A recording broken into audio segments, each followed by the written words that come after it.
Welcome to Artsy Curvy Creations and another episode of What's Cooking. Today, our featured recipe is spaghetti squash casserole, another good comfort food.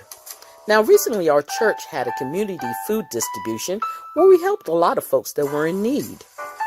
Our box of vegetables included the squash, string beans, some sweet potato, and we're going to show you how to cook that wonderful squash that you received.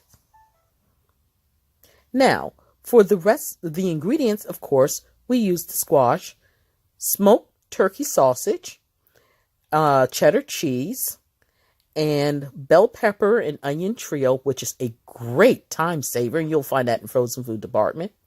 The seasonings included oregano, basil, black pepper, adobo, chives, and if you want to, you can add some salt or nutmeg. Now for preparing the squash. You want to make sure you wash that squash thoroughly. Then with a good knife, you're going to slice it the long way.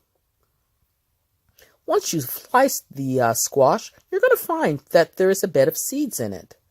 Now, I always like to use a spoon, and I usually take a plastic bag and place it underneath to capture the seeds and the scrapings. Once you find that your squash is all nice and cleared out, you're going to use a Pyrex dish. Placing the squash flesh down, you're going to add about 1 inch of water. You don't want to add too much water, but you want to add just enough so it won't burn it. You're going to place it in the oven at 325 degrees and let it bake. While that's baking, you're going to slice your sausage up, and then in a medium heat skillet with some EVO or extra virgin olive oil, you're going to add your sausage, and you're going to saute it along with that onion and bell pepper mixture. Next, you'll add your seasonings, and it smells great. Now, according to how big your squash is, that's how you'll judge how much spaghetti sauce that you needed. I think I used a little bit too much, but hey, the more the merrier. Now, once your squash is a little tanned on the top, then it's an indication that it's done. If you have any extra water, you want to pour that out, and make sure you use a good pot holder because handling the squash is hot, hot, hot. Now, with that fork, you're going to scrape out the meat. Unlike most squash, you don't need any special spirals tool. It scrapes out looking like angel hair pasta.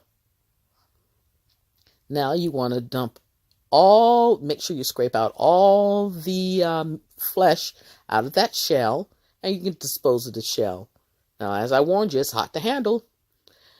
Now, once you've placed all of your squash in the Pyrex dish, then add your sausage and sauce mixture on top of that and mix it real well.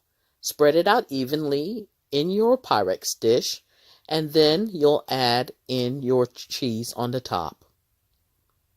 I'll also include a vegetarian version in the description below as well. You're going to put it back in the oven for about 30 minutes or so, or enough for the cheese to melt. Now, doesn't that look nice and bubbly and delicious to eat? You can eat this as an entree or as a side dish. If you like this recipe and others that I've featured on my channel, please like and subscribe. Thank you for watching, and have a wonderful, wonderful day. Bye now.